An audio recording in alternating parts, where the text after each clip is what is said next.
بسم اللہ الرحمن الرحیم۔ شوہر ایک ہفتے کے لیے دبئی گیا تو مجھے اپنے دوست اور اس کی بیوی کے پاس چھوڑ گیا۔ جب رات ہوئی تو اچانک سے میرے کمرے میں کوئی آ گیا۔ میں بھاگتی بھاگتی شوہر کے دوست کے کمرے میں گئی تو میری روح لرز گئی، وہاں تو میرا ہی شوہر۔ میں نیند کی بہت کچی تھی، ذرا سی آہٹ پر میری آنکھ کھل جاتی۔ ابھی بھی ایسا ہی ہوا تھا، میں سو رہی تھی کہ اچانک سے پیدا ہونے والی آہٹ نے مجھے چونکا کے رکھ دیا۔ میں نے آنکھ کھولی تو میرے کمرے میں گھپا دے رہا تھا، بس کھڑکی سے لاؤنج میں جلنے والے بلب کی وجہ سے کمرے میں ہلکی سی روشنی پیدا ہو چکی تھی، جس سے کمرے کی چیزیں دھندلی سی نظر آنے لگی تھی۔ میں نے دائیں بائیں پورے کمرے کا جائزہ لیا تھا، لیکن میرے کمرے میں کوئی نہیں تھا، لیکن مجھے یوں لگا جیسے کچھ دیر پہلے کوئی میرے بیڈ کے پاس موجود تھا۔ ایسا مجھے پچھلے 3-4 دن سے محسوس ہو رہا تھا۔ پہلے دن تو میں نے اپنا وہم سمجھ کے اس بات کی پرواہ نہ کی، لیکن آج تو مجھے واضح قدموں کی چاپ سنائی دے رہی تھی، یا شاید لاشعوری طور پر میں جاگ رہی تھی اور میرے کان اسی چاپ پر ٹکے ہوئے تھے۔ اچانک ہی میرے دل میں عجیب عجیب خوف سے وسوسے آنے لگے تھے۔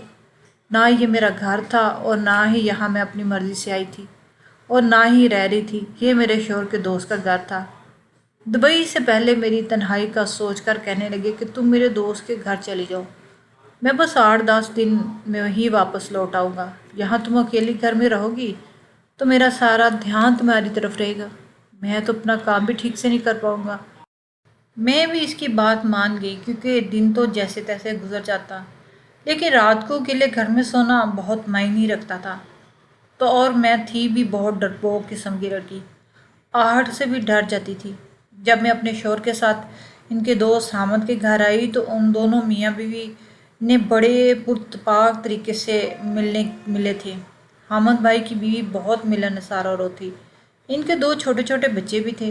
میرے شوہر فیاض کی شادی مجھ سے حامد کی شادی سے پہلے ہی ہوئی تھی۔ ہماری شادی کو 5 سال بیت گئے تھے، لیکن ہم بے اولاد تھے، اور حامد کی شادی کو بھی صرف 3 سال ہوئے تھے اور ان کے 2 چھوٹے چھوٹے بچے تھے، ایک 2 سال کا بیٹا تھا اور 1 سال کی بیٹی۔ میرے شوہر فیاض نے تو بس کھانا ہی مل کر کھایا تھا، اور پھر حامد بھائی انہیں چھوڑنے کے لیے ایئرپورٹ چلے گئے۔ کچھ دیر میں لاؤنج میں ہی بیٹھی رہی، بچوں کی چھوٹی چھوٹی پیاری پیاری سی حرکتیں دیکھتی رہی اور حامد بھائی کی بیوی شمائلہ سے باتیں بھی کرتی رہی۔ پھر شمائلہ مجھے ایک گیسٹ روم میں لے گئی۔ کمرہ کافی کشیدہ تھا، سب کچھ ٹھیک تھا، لیکن بس اس کا لاک خراب تھا۔ کہنے لگی یہ دروازہ لاک نہیں ہوتا۔ بہرحال مجھے کوئی ایسا خوف نہ تھا کہ دروازہ لاک کرنا میرے لیے ضروری ہو۔ حامد بھائی کی عادت بہت اچھی تھی، 3 سال سے وہ ہمارے گھر آ جا رہے تھے، ایک بار بھی انہوں نے مجھے بری نظر سے نہیں دیکھا تھا، اور پھر عورت تو بری نظروں کو فوراً ہی پہچان جاتی ہے۔ اچھے خوش مزاج قسم کے انسان تھے، بھابھی بھابھی کہتے ان کی زبان ہی تھکتی تھی، اور گھر میں تو کوئی تیسرا فرد بھی نہ تھا۔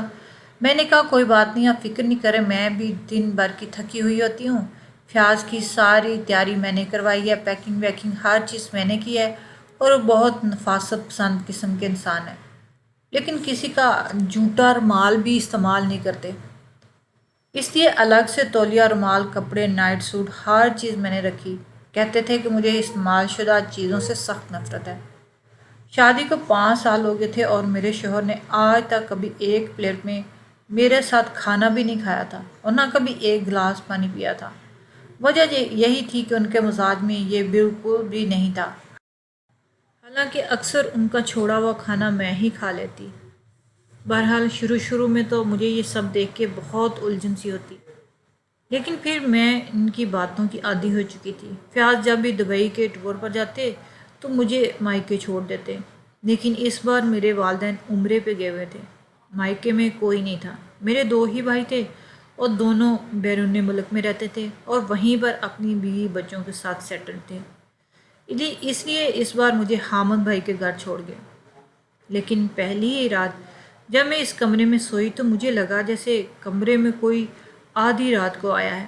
میں نے فوراً سے اپنی آنکھیں کھول لیں، لیکن کمرے میں کوئی نہیں تھا۔ مجھے لگا میرا وہم ہے یا میری جگہ بدل چکی ہے، اس لیے مجھے سکون سے نیند نہیں آ رہی اور مجھے خام خواہ آہٹوں کی آواز آ رہی ہے۔ لیکن 1-2 دن، جب تیسرے دن بھی مجھے وہی قدموں کی چاپ سنائی دی، اٹھ کر بیٹھ گئی۔ لیکن دکھائی کچھ دے نہیں رہا تھا۔ اور ایک بات عجیب یہ تھی کہ میں نے نوٹ کیا کہ رات کے 3 بجے ہی مجھے یہ قدموں کی چاپ سنائی دیتی۔ تیسری صبح جب میں اٹھی تو میں نے شمائلہ سے اس بات کا ذکر کیا۔ میری بات سنتے ہی نہ جانے کیوں وہ بدحواسی ہو گئی تھی، ہچکچانے سی لگی تھی۔ کہنے لگی، نہیں نہیں، ایسا تو کچھ بھی نہیں ہے، بھلا آپ کے کمرے میں کون آ سکتا ہے؟ آپ کا وہم ہوگا۔ میں شاید اس کی بات کا یقین بھی کر لیتی، لیکن اس کی بدحواسیاں دیکھ کر میرا دل ٹھٹک سا گیا تھا۔ اگر کچھ نہیں تھا تو وہ کیوں گھبرائی تھی؟ اسے تو میری بات بالکل نافہم انداز سے سننی چاہیے تھی۔ وہ جیسے مجھ سے نظریں چرا رہی تھی، مجھے لگ رہا تھا جیسے وہ جانتی ہے۔ اس سے پہلے کہ میں اس بات کے متعلق شمائلہ سے اور کچھ پوچھتی تو کہنے لگی، میری چھوٹی بیٹی کو بھوک لگی ہے، میں اسے فیڈر دے کر سلانے لگی ہوں۔ یہ کہہ کے اس نے فیڈر میں دودھ ڈالا اور کچن سے باہر نکل گئی۔ مجھے شمائلہ کا یہ انداز عجیب سا لگا تھا۔ میں اب نوٹس کرنے لگی تھی کہ ایسا کون ہے جو میرے کمرے میں آتا ہے۔ حامد بھائی آفس میں کام کرتے ہیں، صبح 9 بجے جاتے ہیں اور رات کو 7 بجے سے پہلے نہیں لوٹتے۔ گھر میں آتے وہ گھر کا ضروری سامان لے کے آتے تھے، ہم مل کر ہی کھانا کھاتے اور اس کے بعد وہ اپنا لیپ ٹاپ لے کر اپنے کمرے میں چلے جاتے۔ میں نے بھی بے فضول ان کو کمرے سے باہر کبھی نکلتے نہیں دیکھا تھا اور نہ ہی لاؤنج میں بیٹھ کر ٹی وی دیکھتے دیکھا تھا۔ شاید وہ میری وجہ سے کمرے میں جلدی چلے جاتے تھے تاکہ میں پرسکون طریقے سے ان کے گھر رہ سکوں۔ کھانے کے دوران بس ہلکی پھلکی سی ہماری بات ہوتی، وہ بھی فیاض کے متعلق کچھ نہ کچھ بتاتے کہ بڑی محنت سے کام کر رہا ہے، اللہ سے کامیاب کرے وغیرہ وغیرہ۔ میں ان کے چہرے کو بڑے غور سے دیکھتی، مجھے وہاں کچھ بھی نظر نہ آتا کہ میں ان پر شک کرتی، لیکن جو کچھ ایک رات میرے ساتھ ہوا اس نے مجھے ششت سا کر کے رکھ دیا۔ میں رات کو سوئی، ٹھیک 3 بجے مجھے کسی کے قدموں کی چاپ سنائی دی۔ اس بار مجھے لگا کہ کوئی میرے اتنے قریب ہے کہ ابھی میرے چہرے کو چھو لے گا۔ میں نے آنکھیں کھولنے کے بجائے ہوا میں ہاتھ چلانا شروع کیا تو میرا ہاتھ کسی کے ساتھ ٹکرایا بھی، اور اس کے بعد مجھے لگا کسی نے میرے منہ پہ ہاتھ رکھ دیا۔ میں نے آنکھیں کھولی تو مجھے نظر کچھ بھی نہیں آ رہا تھا۔ وہ جو کوئی بھی تھا، اس نے کالے رنگ کا نقاب پہن رکھا تھا، ایک تیز خوشبو کا رومال میرے ناک پہ رکھا، اور میں ہوش کی دنیا سے غافل ہو گئی۔ جب مجھے ہوش آیا تو صبح کی روشنی پھیل چکی تھی، میرا سر ابھی تک چکرا رہا تھا۔ میں نے مشکل سے اپنی آنکھیں کھولی تو مجھے اپنا وجود پہلے سے زیادہ تھکا تھکا محسوس ہو رہا تھا۔ اب میں مشکل اٹھ کر کرون کے ساتھ ٹیک لگا کے بیٹھ گئی، لیکن یہ دیکھ کر میرے ہوش اڑ گئے کہ میرے لمبے گھنے بال بکھرے ہوئے تھے، حالانکہ میں تو ہمیشہ اپنے بالوں کی چوٹی بنا کر سوتی تھی۔ پھر میرے بال، میں اپنا سر پکڑ لیا جو اس وقت درد سے چور تھا۔ میں سوچنے کی کوشش کرنے لگی کہ رات کو میرے ساتھ ایسا کیا ہوا۔ پہلے تو کچھ دیر مجھے یاد ہی نہ آیا کہ میرے ساتھ آخر ہوا کیا۔ میرے سر میں شدید درد کی ٹیسیں اٹھ رہی تھیں، میرا پورا وجود چور چور تھا۔ میں نے جلدی سے اپنے بال سمیٹے، جب مجھے کچھ یاد آیا تو اٹھ کر بیٹھ گئی۔ واش روم گئی، ٹھنڈے پانی کے چھینٹے آنکھوں پہ مارے، کمرے سے باہر آئی تو شمائلہ کسی نوجوان سے لاؤنج میں بیٹھی ہنس ہنس کے باتیں کر رہی تھی۔ مجھے دیکھ کے ٹھٹک گئی۔ جب ایک اجنبی کو دیکھا تو جلدی سے اپنے گلے میں لیا دوپٹہ میں نے سر پہ اوڑھ لیا۔ شمائلہ نے مجھے دیکھا اور کہا، آؤ، یہ میرا بھائی ہے۔ اس نوجوان نے مجھے سلام کیا، میں نے بس اس بات میں ہی سر ہلا دیا۔ کہنے لگی، میرا میکا پڑوس میں ہی رہتا ہے اور میرے بھائی کا یہ حال ہے کہ یہ جب بھی پاکستان واپس آتا ہے اپنے قصے کہانیاں سنانے میرے گھر پہنچ جاتا ہے۔ وہ نوجوان کوئی کم عمر لڑکا سا نہیں تھا، اچھا خاصا 28-29 سال کا تھا۔ اس پر اس کی نظریں وہ مجھے اچھی نہیں لگی تھی۔ وہ سر سے پاؤں تک میرا جائزہ لے رہا تھا جیسے میں کوئی انوکھی سی چیز ہوں۔ شمائلہ کہنے لگی، آؤ بیٹھو ریتا، تم بھی اس کی مزے مزے کی باتیں سنو، بہت انجوائے کرو گی۔ لیکن میں نے معذرت کر لی، میں نے کہا کہ میرے سر میں درد ہے۔ میں اپنے لیے ناشتہ بنانے چلے گی۔ یہ کہہ کے میں کچن میں چلے گئی، چائے بنائی اور بیکری کے بسکٹ وہاں رکھے ہوئے تھے وہی لیے، اور وہی کچن میں ایک ٹیبل پر موجود میں نے بیٹھے کرسی کھینچی اور وہیں بیٹھ کے ناشتہ کرنے لگی۔ وہ شمائلہ کا بھائی تھا، بہن بھائی آپس میں باتیں کر رہے تھے، میرا کیا تعلق تھا کہ میں ان کے بیچ میں بیٹھی۔ یہ سب ناسمنی لگا تھا مجھے۔ میں بھی ناشتہ کر رہی تھی کہ وہ نوجوان کچن میں داخل ہو گیا، کہنے لگا، آپ تو بڑی بے مروت ہیں، آپ نے تو چائے کا پوچھنا بھی گوارا نہیں کیا۔ بے شک میں شمائلہ کا بھائی ہوں، آپ اس گھر میں مہمان ہیں، لیکن جب انسان چائے بنائے تو باقیوں سے بھی پوچھ لینا چاہیے، کہیں کوئی چائے لور تو نہیں۔ یہ کہہ کے وہ بڑی بے تکلفی سے کرسی کھینچ کے میرے برابر بیٹھ گیا۔ میں تو چمبے میں ہی آ گئی، کہنے لگا کہ جلدی سے چائے پیو اور ایک کپ مجھے بھی چائے بنا کر دو، دیکھیں تو صحیح آپ کیسی چائے بناتی ہیں، ورنہ شمائلہ کے ہاتھ کی سڑی ہوئی چائے پی کر تو میرا معدہ جل کر رہ گیا، ذرا ذائقہ نہیں میری بہن کے ہاتھ میں۔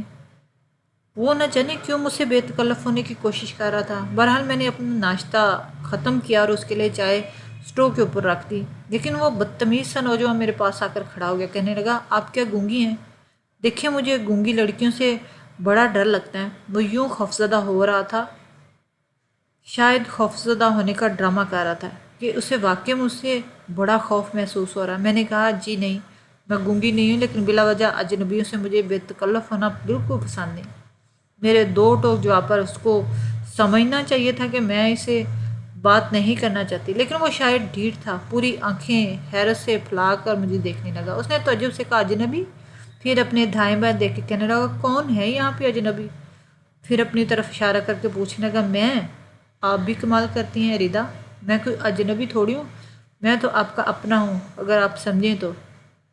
مجھے اس کی بے تکلفی گھل کر رہ گئی تھی۔ میں نے چائے کپ میں ڈالی اور شرف پہ رکھ دی، اسے کہا یہ آپ کی چائے بن گئی ہے، پی لیں۔ یہ کہہ کے میں سیدھا کچن سے اپنے کمرے میں چلی آئی۔